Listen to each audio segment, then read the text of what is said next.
8h11, nous allons maintenant prendre la direction de l'Ukraine. Alors que la capitale craint des frappes massives de la Russie, vous allez voir que la ville tente de garder une vie presque normale.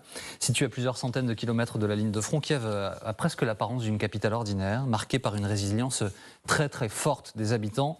Mais, il y a un mais, pour celles et ceux qui rentrent du front, où les familles dont les proches sont tombés au combat, le quotidien mené par la capitale choque profondément.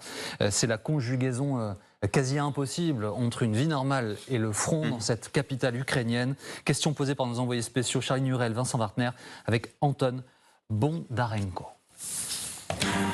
Ces drapeaux rendent hommage aux soldats morts au front. Boris hésite, puis plante ici un énième étendard. Celui-là symbolise son frère d'armes, tout juste tombé au combat. À côté, les mascottes touristiques alpaguent les passants pour une photo souvenir. Deux mondes irréconciliables. Quand j'ai commencé à combattre, j'ai décidé de les mettre de côté. Je ne combats pas pour ces gens-là, je combats pour mon pays. Kiev a la vie presque normale. Résilience vitale pour certains, indécence pour d'autres. Dans ce café en ébullition permanente, la jeunesse y a ses habitudes tiraillées entre culpabilité et volonté de vivre un quotidien ordinaire.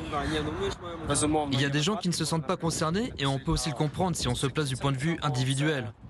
Je veux pas jouer le héros, j'ai peur de la mobilisation comme tout le monde. Il y a quelques mois, Sacha était en première ligne face aux Russes.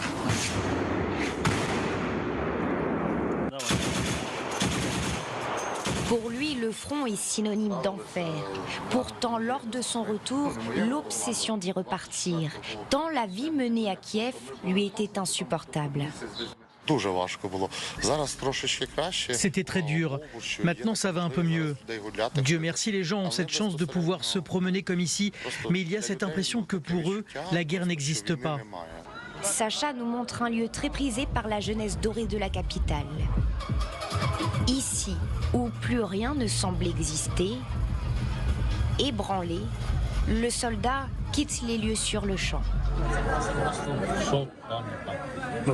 C'est le choc, la panique. Je ne sais pas comment expliquer tout ça.